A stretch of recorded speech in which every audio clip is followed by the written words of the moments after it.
Assalamualaikum warahmatullahi wabarakatuh. Halo, berjumpa lagi dengan kami EW Channel. Ya Allah, ya Karim, ya Malik, ya Kudus. Mudah-mudahan para pemirsa dimanapun anda berada senantiasa diberikan kesehatan yang prima. Mohon tubuh yang kuat, yang sedang sakit mudah-mudahan segera sembuh, dan yang sedang terlilit hutang mudah-mudahan bisa melunasinya. Karena Allah Maha Kaya di atas segala-galanya. Allah itu kaya ya, Dea? Iya. Oh iya, mantap. Untuk kali ini saya akan sedikit bercerita tentang Satrio Piningit. Aku akan memaparkan sebuah narasi juga pemaparan yang berisi tentang bocah Angon di sebuah desa yang merupakan ternyata Satrio Piningit. Jadi gini, rencana daripada Sang Pencipta itu tidak pernah ada manusia awam yang tahu.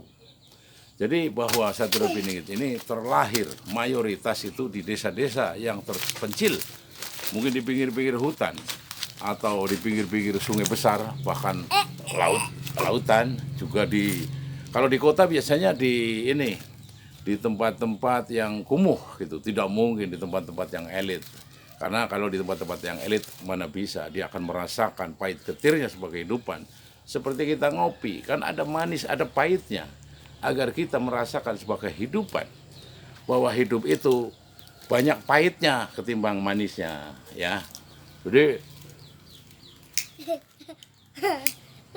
Jadi disitulah Sang Pencipta itu untuk berusaha kepada hamba-hambanya untuk memberikan sebuah pelajaran-pelajaran yang berharga dalam kehidupan ini, agar kita mengerti, agar kita sadar bahwa di setiap kehidupan itu terjadi antara dua sisi yang berbeda.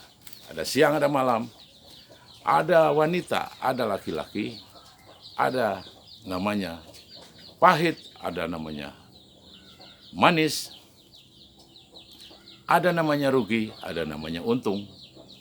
Siang dan malam, pagi dan petang, semacam itulah Sang Pencipta memberikan pelajaran-pelajaran berharga kepada kita semua sebagai hambanya. Nah, kita kembali lagi kepada topik bocah Angon tadi. Kenapa disebut bocah Angon merupakan Satrio Piningit? Akan lahir Satrio Piningit itu dari bocah-bocah Angon ini. Karena gini, pada dasarnya setiap manusia yang dilahirkan di muka bumi ini adalah membawa kesucian. Semua suci, semuanya kafah. Hanya nanti sang pembimbingnya itu adalah orang tuanya. Jadi orang tuanya lah yang akan membimbing mereka akan kemana si anak ini, ya kan?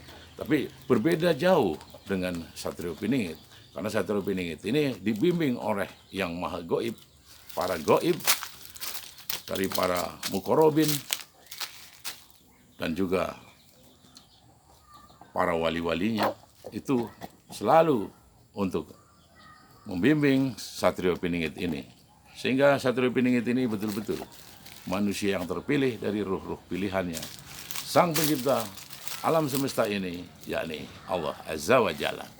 Jadi kita kembali lagi kepada tentang Satrio Piningit ini, bahwa kenapa disebut namanya bocah Angon.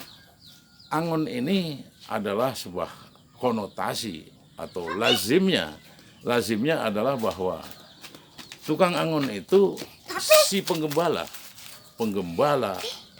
biasanya di Yuk udah ambil aja. Ya udah sana ambil. Nah, nanti nunggu dulu bentar. Jadi itu menggembala kambing, menggembala domba.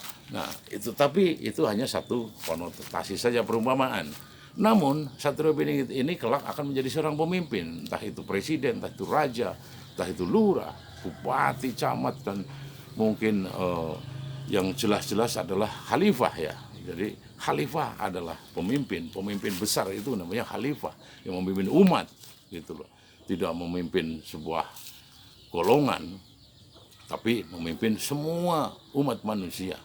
Sehingga betul-betul bahwa Satrio Piningit ini diletakkan atau ditaruh, dilahirkan di desa-desa yang terpencil di pinggir hutan, dan mungkin di kota-kota, di pinggiran kota yang betul-betul kumuh.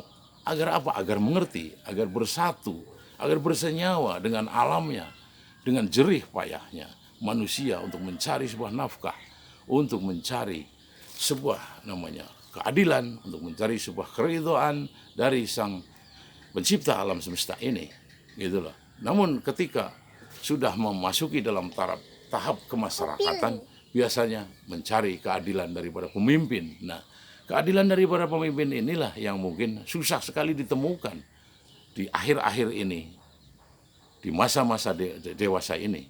Itu sangat sulit sekali mencari pemimpin yang betul-betul adil. Kalau makmur itu mungkin bisa tercapai, tapi kalau namanya keadilan, itulah yang susah. Karena keadilan pada hakikatnya memang milik daripada Sang Pencipta alam semesta ini, yakni Allah Azza wa Jalla saja yang mempunyai keadilan yang hakiki. Namun manusia pun bisa seperti contohnya para khalifah terdahulu dan juga para satria piningit yang akan mengikutinya. Makanya saya betul-betul menginginkan bahwa lahirnya dan munculnya satria piningit itu di tengah-tengah kehidupan kita di alam modern. Walaupun di alam modern pun kita membutuhkan sosok satria piningit hingga akhir zaman, karena satria piningit ini manusia yang betul-betul bisa untuk dicontoh. Segala tindak tanduknya, segala suri toladannya mesti kita ikuti. Karena apa? Karena sudah betul-betul namanya sahih dan betul-betul benar dari yang benar. Sehingga kita perlu mengikuti dan namanya mencontoh suri toladan daripada satria piningit inilah.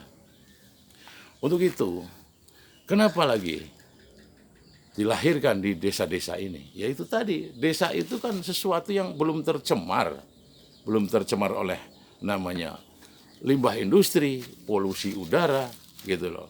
Padahal yang terberat adalah polusi hati dan polusi pemikiran-pemikiran yang jahat. Polusi pemikiran-pemikiran yang betul-betul bisa merugikan orang banyak. Ini yang betul-betul harus kita cermati adalah itu. Jangan sampai pikiran kita dan hati kita itu tercemar oleh namanya hal-hal yang negatif, budaya yang negatif, atau mungkin isu-isu yang mungkin banyak hoaknya lah gitu loh. Apalagi menjelang pilpres atau pilkada lah, macam-macam lah.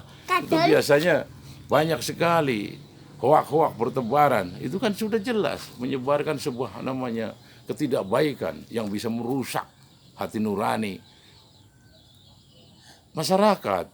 Sehingga itu lagi kita balik lagi kepada bocah Angon ini. Bocah Angon ini tuh sudah memang betul-betul saat itu juga ada di Wangsit Siliwangi bahwa akan ada budak Angon, ya kan, namanya tukang gembala yang kelak akan bisa menjadi suatu pemimpin besar, yakni mungkin menjadi raja atau presiden yang betul-betul mempunyai keadilan. Kenapa kita percaya mempunyai keadilan? Karena beliau betul-betul dibimbing oleh Yang Maha Gaib, yakni para malaikat muqarrabin dan para danyang-danyang tanah Jawa dan Nusantara ini akan membimbing beliau dan akan namanya menjaga agar tidak menyimpang dari rel ilahiyah. Untuk itu mungkin cukup sekian dan terima kasih. Wassalamualaikum warahmatullahi wabarakatuh. Udah dek.